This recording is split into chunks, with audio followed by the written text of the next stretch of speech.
Quero falar um pouquinho das comissões da Câmara. A deputada Caroline de Toni, do PL de Santa Catarina, foi eleita presidente da Comissão de Constituição e Justiça, uma das principais. Então, o Bruno Pinheiro vai voltar agora aqui ao 3 em 1 e trazer vários bastidores aí dessa CCJ. Inclusive, viu, se vocês tiverem alguma pergunta para o Bruno, ele vai participar um pouquinho da nossa rodada aqui exatamente para... Ah, a Langani tá com a tua gravata, Bruno Pinheiro. Ele estava me mostrando a gravata e eu tentando entender que recado que ele queria dar. Na verdade, ele está mostrando que ele está usando uma gravata de Bruno Pinheiro. Ficou chique pra você, hein? Eu queria elogiá-lo, bom gosto. Ele é um excelente repórter, competentíssimo e olha que bom gosto. É, cada dia é um que vem com a tua gravata aqui. Produtos Bruno Pinheiro patrocinando o nosso 3 em 1. Não se engane, Alangani, viu? Não se engane, gravata com Alangani. Ele já manda essa. Ô Bruno Pinheiro, CCJ tem muita coisa engavetada e Caroline de Toni pretende lidar como com isso? A gente fez um levantamento, já nós vamos divulgar então esse levantamento feito pela Jovem Pan. A Thaís nos ajudou inclusive a fazer esse levantamento para nós entendermos um pouco mais essas informações, mas eu conversei com aliados, com auxiliares da nova presidente da CCJ, considerada uma das mais importantes lá na Câmara dos Deputados e que inicia então esse ano de 2024 sobre o comando de uma mulher do Partido Liberal. E aí chegaram a falar o seguinte, que existe essa imagem que a oposição não tem uma ligação com as mulheres, que não respeita as mulheres e justamente querem levar essa mensagem de que a esquerda tem que seguir o caminho que a direita está fazendo, colocando as mulheres na linha de frente, assumindo responsabilidades, assim como será essa gestão na CCJ. Eu ouvi que a atual presidente não vai ter essa linha de ficar indo em busca de conversar com aliados do governo, mas que vai receber aquilo que for necessário, ou seja, quem quiser conversar com a presidente da CCJ, ela vai receber e vai manter um diálogo.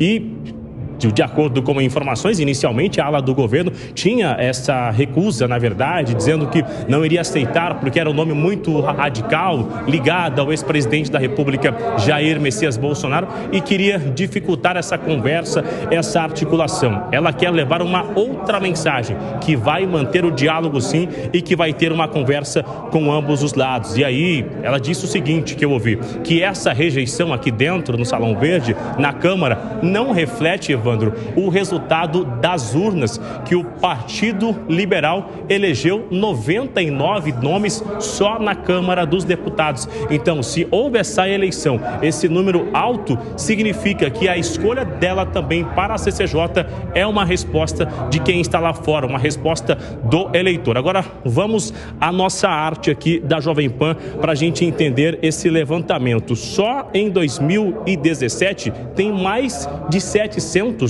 que chegaram, ou seja, todos os projetos de lei da casa são enviados para a CCJ. Só em 2017, quando iniciou a comissão, tem mais de 700 que foram arquivados. E agora, já em 2024, já são quase 11 mil que estão lá engavetados na Comissão de Constituição e Justiça. Então, a deputada Carol assume então a CCJ com esse acervo de quase 11 mil projetos de lei para serem analisados, para dar uma sequência, uma continuidade e enviar para a votação no plenário. E a ideia é o quê? Liquidar então esse acervo, liquidar essa agenda com esses relatores, ou seja, continuar com esse ritmo acelerado. É claro que alguns assuntos que são de interesse da oposição vai ganhar um ritmo muito mais acelerado do que assuntos que interessam à ala governista, viu, Evandro? Bruno, obrigado por enquanto. Já fica por aí que já eu tenho mais pergunta aqui para você sobre essa ocupação do PL aí nas principais comissões da Câmara. Mas quero saber de vocês sobre essa quantidade de propostas engavetadas nesta, que é uma das principais comissões ali da Câmara, e que tem agora a Caroline de Toni, uma deputada que está mais alinhada à ala bolsonarista dentro do PL, Alangani. Pois é, dificuldade para o governo. A Caroline de Toni, ela é uma pessoa com posições bastante claras à direita, né? Bastante ligadas aí ao Jair Bolsonaro, que Jair Bolsonaro defende e vai dar trabalho, né? Vai defender ali pautas, né, que não são simpáticas à pauta do governo, enfim, ideias progressistas, ideias de esquerda. Então, dificulta principalmente a pauta de costumes, fora que ela é muito corajosa e muito combativa também. Ô Luiz Felipe Dávila, você vê algum problema em uma deputada que é muito alinhada à oposição mais dura ao governo ocupando uma comissão como a CCJ? Não vejo nenhum problema. Primeiro que o acordo é que o PL é o dono da comissão pelo acordo que foi feito com o presidente da Câmara. E o PL escolhe o parlamentar que ele quer. E qualquer parlamentar, para presidir a Comissão de Constituição e Justiça, precisa estar aberto ao diálogo. Você pode ter suas convicções, mas não pode fechar o diálogo e não conversar. Senão você não toca absolutamente nada na Comissão de Constituição e Justiça e você vai sair como um fracassado. Então não é isso que ela quer, é óbvio. Ela quer sair de lá engrandecida. Cada cargo importante que você conquista é uma grande oportunidade para você sair maior do que você entrou. Então é isso que ela vai buscar fazer, é óbvio. Agora, como bem disse o Gani, pautas ligadas a costumes não vai caminhar. Agora, quando você tem 11 mil pautas, você pode escolher. Então, a principal coisa que a deputada precisa fazer... Quando você tem 11 mil pautas, você pode escolher. 11 mil pode escolher o que você quiser que você vai colocar em votação em prioridade. Primeira coisa, tem muito lixo. Então, a primeira coisa que ela tem que fazer é o que é lixo, já descarta, joga fora. Limpar as gavetas. Limpa a gaveta. Foca naquelas pautas principais, porque é justamente essas pautas relevantes que vão dar notoriedade a ela ou não. Ela vai tocar essas pautas importantes. Então, aí ela tem que pegar e fazer a famosa seleção do que é urgente, do que é relevante e do que não é importante. Na hora que ela conseguir fazer isso, ela vai conseguir fazer um ótimo trabalho na CCJ. Segres, tem alguma pergunta? Queria perguntar, Bruno? Claro, por favor. para Bruno.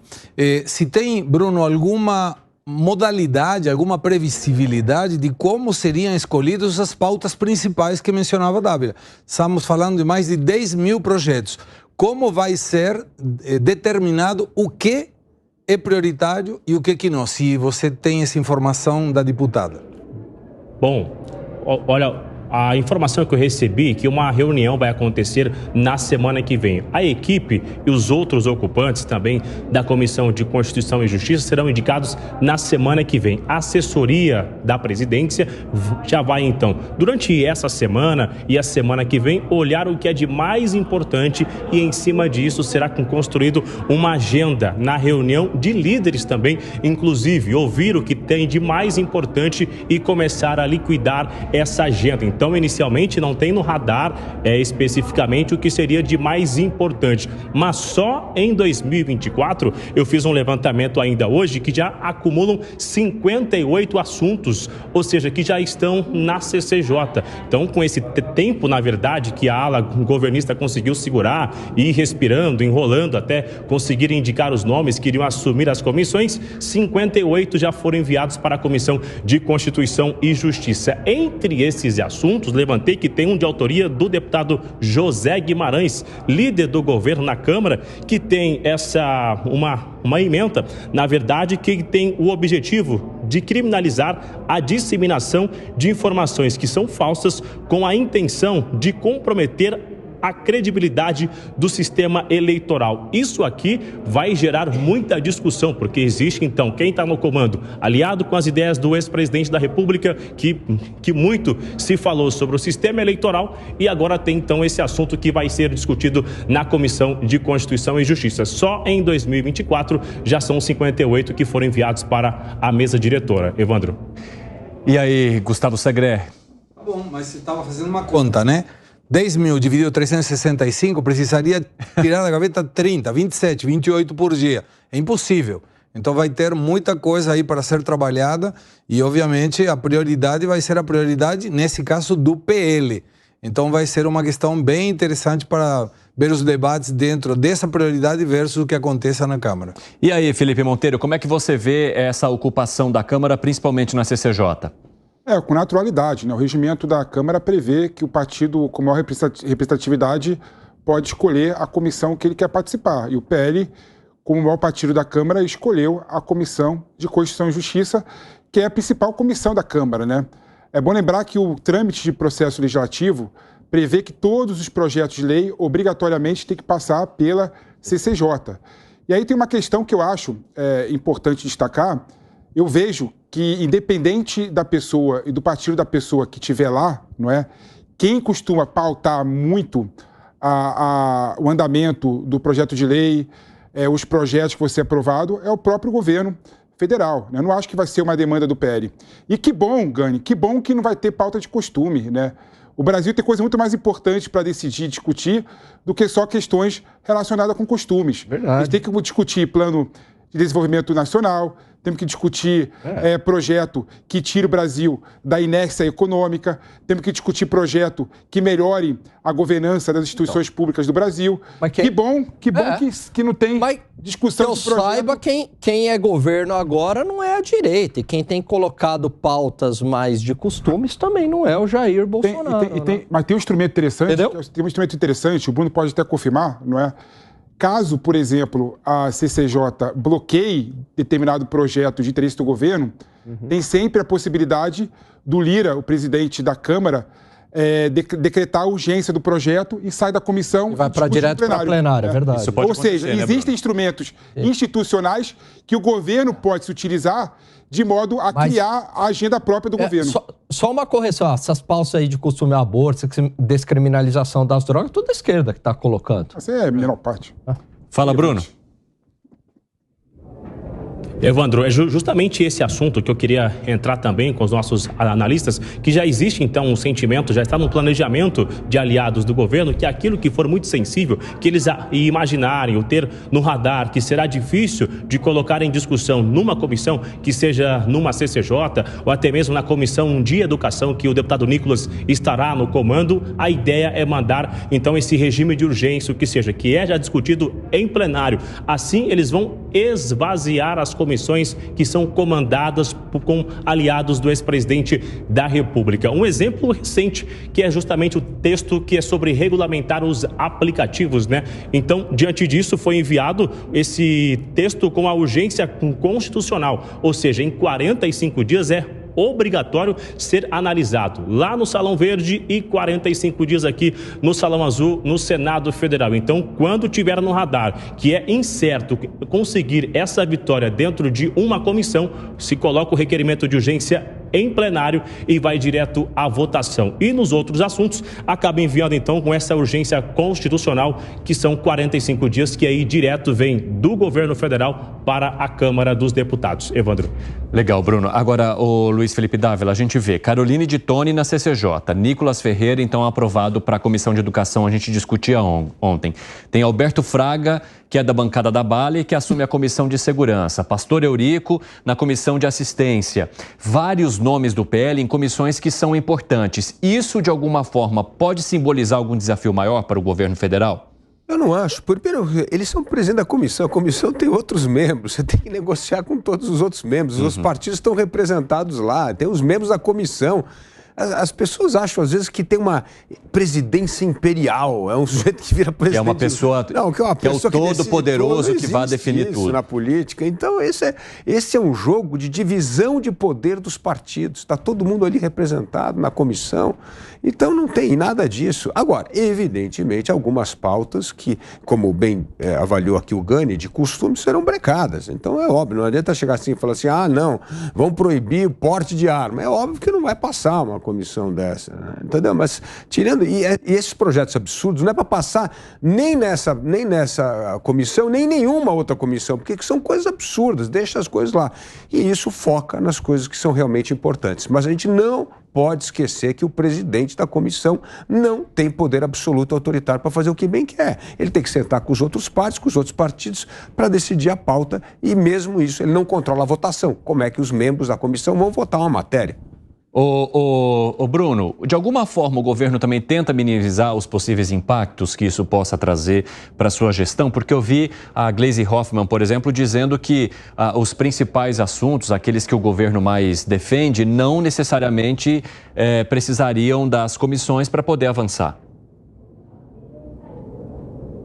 Justamente, então entra com requerimento de urgência, só que ainda assim será necessário articulação, e a gente entra numa outra esfera, na verdade, porque é o seguinte, a articulação seria do quê? Com requerimento de urgência, colocado em votação, eles conseguem o resultado, é vitorioso, vai depender de Arthur Lira, colocar na pauta ou não, ainda que tem que ter um requerimento que seja certo, que foi aprovado em plenário, essa urgência vai depender de Arthur Lira. Neste último momento de Arthur Lira, será muito difícil, porque acontece o quê? De um lado, Arthur Lira também vai querer chamar a atenção da oposição e também chamar a atenção de aliados do governo. Então, se pauta esse assunto que só vai alegrar a ala governista, vai complicar com a oposição e surge ali até mesmo o sentimento de lançar um outro nome para ser adversário de Arthur Lira na disputa pela mesa diretora. Então, somente a vitória do requerimento de urgência não será o suficiente para a ala governista. Será necessário articular muito bem com Arthur Lira se vai colocar em votação ou não, porque existem diversos assuntos que foram aprovados, requerimentos de urgência e ficaram no esquecimento. Muito bom, Bruno. Ô, Felipe Monteiro, como é que você vê, então, esses impactos dessas lideranças das comissões pertencendo ao principal partido de oposição para o governo federal? Você concorda com a ala mais alinhada ao governo de que isso pouco impactaria ali as decisões ou até mesmo as propostas que são de interesse da atual gestão? Eu concordo sim. Eu concordo até com o Dávila também, né? Quando ele fala que a comissão é composta não só pelo presidente, por outros integrantes que, de certa forma, conseguem fazer uma certa pressão para o presidente pautar determinadas matérias, não é? E eu acho realmente que a gente está criando uma ideia de superestimando os poderes do presidente das comissões. E como eu disse, né, o presidente da República tem instrumentos, né, o governo tem instrumentos de fazer com que outros projetos sejam pautados de acordo com a vontade dele, seja por requerimento de urgência do presidente da Câmara, que consegue colocar o projeto em discussão e votação no Congresso, né? E um ponto também importante que eu coloco aqui também, que eu não coloquei antes, né? Matérias comuns que a Câmara acha importante, normalmente envolve todos os partidos políticos. A gente viu a reforma tributária, por exemplo, que pela primeira vez na história foi pautada e votada na Câmara e no Senado em tempo recorde. Ou seja, matérias importantes para o Brasil, né, que exigem negociação, eu não tenho dúvida que a Câmara vai se debruçar sobre o assunto, vai discutir e vai votar, independente se é do PL ou do governo. Olha só, Evandro, o que o Felipe trouxe, assim, o governo tem outros instrumentos, de fato, o governo hoje tem, coloco aí entre aspas, um grande aliado, o Supremo Tribunal Federal. Saiu na Veja uma matéria, não lembro a jornalista que colocou, falando o seguinte: o governo cansou de Arthur Lira, lidará com Arthur Lira via Supremo Tribunal Federal. Então, tem dificuldade, principalmente na pauta de costumes, vai ter mais dificuldades agora com a Carolina de Tone na presidência da comissão da CCJ e também o Nicolas na educação, mas sabe que existe ali uma espécie de alinhamento orgânico, ideológico, não necessariamente, não estou falando aqui em conluio, mas há um alinhamento nas pautas do que o Supremo defende, ou a maioria do Supremo, com o governo. Então, o governo sabe que nessas pautas ideológicas, muitas vezes ele vai perder no Congresso, mas ele ganha no Supremo. Ora, está sendo assim com a descriminalização das drogas, com a questão do aborto, com o marco temporal. Esse sim é o principal instrumento na mão do governo. Você entende da mesma forma, Gustavo Segré? Absolutamente exato. Não tenho muito mais a agregar. Mas, em função dessas questões, o que me preocupa é a quantidade de projetos. Aí isso mostra que ou tem muito projeto que, como bem disse Dávila, não servem para nada, estão ocupando espaço. Isso tira a prioridade de projetos que possam ser fundamentais para o desenvolvimento do país e para a melhora dos cidadãos do Brasil. Bom, eu vou trazer o próximo tema aqui então. Bruno Pinheiro, tem mais alguma informação ou por hoje é só? Evandro, só para finalizar, ontem eu tive uma conversa rápida com um enviado do governo Lula, que faz uma articulação aqui dentro do Congresso, conversa com alguns nomes quando tem essa dificuldade de emplacar uma agenda, e fiz uma análise, uma pergunta com ele sobre o texto dos aplicativos, né? Se vai conseguir uma velocidade, se vai ter uma mudança radical, se eles esperam conseguir emplacar a vitória da forma que Lula enviou. E o que eu vi é o seguinte, que lá no início do ano e no governo de Bolsonaro, eles conseguiam ligar esse carro, engatar essa marcha e vinha de lá do Palácio do Planalto na maior velocidade. Hoje, se fazendo a comparação com uma aeronave, com o atual cenário, está sendo difícil retirar a aeronave do chão. Isso foi o que eu ouvi. Muito obrigado pelas informações, Bruno, sempre entregando tudo aqui no 3 em 1. Um abraço para você, bom trabalho aí em Brasília. Os cafezinhos do Bruno são cafezinhos curtos e expressos, mas o que ele consegue colher de informação ali muito bom. É aquelas canecas de café coado, sabe? Que não acabam nunca. Muito bom. Agora, com esse avião que disse Bruno, para decolar é fácil. Tira peso. O peso é o custo. Argentina. A língua é ó.